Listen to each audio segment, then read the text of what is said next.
Para muchos jóvenes, la lepra es algo desconocido, una enfermedad relegada a la historia medieval. La lepra sesgó la vida de miles de europeos durante la Edad Media. El pueblo lo consideró como un castigo divino, el peor que podía abatirse sobre un ser humano. Desde el siglo XI al siglo XVII, la lepra asoló gran parte de Europa. Miles de hombres, mujeres y niños, ocultos bajo un atuendo con capucha, deambulaban por las calles, como si fuesen cadáveres andantes. Durante esos siglos, los leprosos sufrieron su dolencia bajo una imagen aterradora.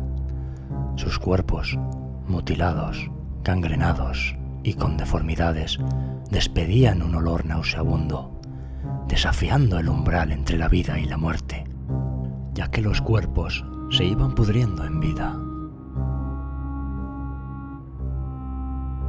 La pobreza y las malas condiciones higiénicas agravaban más esa dolencia.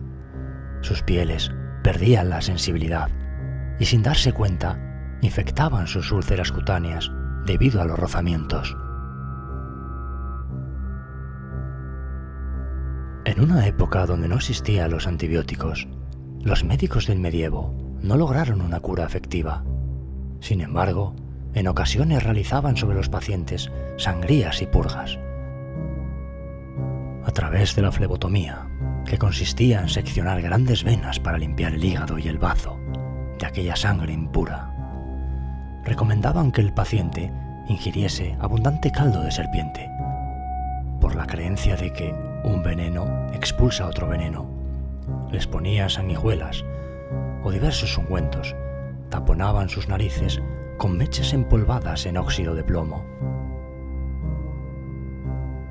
Pero, al tratarlo como un castigo divino, también realizaban la oración de Lázaro, a la vez que se lavaban las heridas con agua de las fuentes indicadas para tal fin. Aún en la actualidad perviven algunas de esas fuentes, en lugares como Asturias, llamadas Fuentes de los Malatos. Las primeras referencias de la lepra se hallan en la cultura egipcia. Posteriormente se encuentran descripciones en la Biblia. Para los creyentes, San Lázaro fue el primer leproso, que fue resucitado por Jesucristo ante la petición de sus hermanas Marta y María Magdalena. De ahí que los lugares de reclusión para estos enfermos se conozcan como hospitales de San Lázaro. Algunos historiadores señalan que los fenicios, pueblo navegante y comerciante de gran espíritu viajero, fueron quienes propagaron la lepra en España. En lugares como Asturias, es posible que la patología llegase con las legiones romanas del emperador Vespasiano. Pero esta enfermedad no solo salpicaba a los pobres. El mismo Fruela, hijo de Alfonso I y rey de Asturias, sucumbió a su causa. El principal remedio contra la lepra era el aislamiento de los enfermos. Cabe destacar que los leprosos adquirieron una condición de malditos ante la sociedad de aquel medievo. Por lo tanto, el aislamiento prevenía el contagio y también evitaba propagar aquel miedo colectivo. Por ello, se empezaron a construir leproserías. En el año 1074 se abrió en el concejo de Tineo la primera leprosería en Asturias. Allí se llamaban malaterías. Hasta el año 1781 se levantaron en la región varias malaterías, posiblemente unas 50. Se situaban en lugares apartados, de un tamaño diminuto, con apenas cabida para 4 o 6 personas, y de higiene muy deficiente. Su dieta consistía en sopas de pan con aceite o manteca, carne y algo de vino, pero solía haber épocas de hambruna. Para tener derecho al internamiento, era necesario que alguien diagnosticase al enfermo. Ante la falta de médicos, el examen podía ser hecho por los propios recluidos o por el cura de la parroquia. Cualquiera que tuviese algún tipo de dermatitis podía ser falsamente tratado como un leproso. Solo a partir del siglo XVI, el médico comenzó a realizar observaciones acreditadas. El enfermo debía pagar una cuota de entrada al mayordomo, cantidad que variaba en función del nivel de renta del propio paciente. Una vez recluido, podría pedir limosna.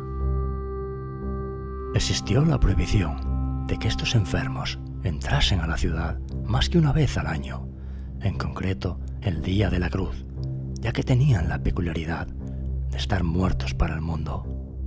Quien desobedecía la orden sería expulsado a pinchazos, la segunda vez sería azotado y la tercera quemado. Pero consta que hubo misericordia por las autoridades cristianas. En la mayoría de los casos, tales castigos no siempre se llevaron a cabo. Los leprosos solían portar una carraca o una campanilla para anunciar su presencia, llevando consigo el sonido de su marginación. Cabe destacar que esta enfermedad no es tan contagiosa como podría ser la peste o la tuberculosis. El cura parroquial o el señor feudal nombraban a los administradores para controlar las altas por curación, las rentas dejadas por los leprosos o las limosnas recibidas. Dado que la mayoría de los internos morían, normalmente en un corto periodo de tiempo, quienes recibían el alta solían ser internos que realmente no padecían la lepra. A partir del siglo XVI, la enfermedad comenzó a descender, pero no fue hasta el año 1873 cuando un médico noruego encontró el germen casual, el Mycobacterium leprae. La primera vacuna tardó casi 100 años en llegar. En 1987, un investigador venezolano inoculó la vacuna de la tuberculosis y la bacteria de la lepra a un armadillo, un animal junto al ser humano que puede contagiarse. Venezuela fue el primer país que cerró todas sus leproserías. Pero lo cierto es que en la actualidad aún no ha desaparecido la enfermedad. En España aparece todos los años algún caso aislado y se siguen detectando miles de enfermos por todo el mundo.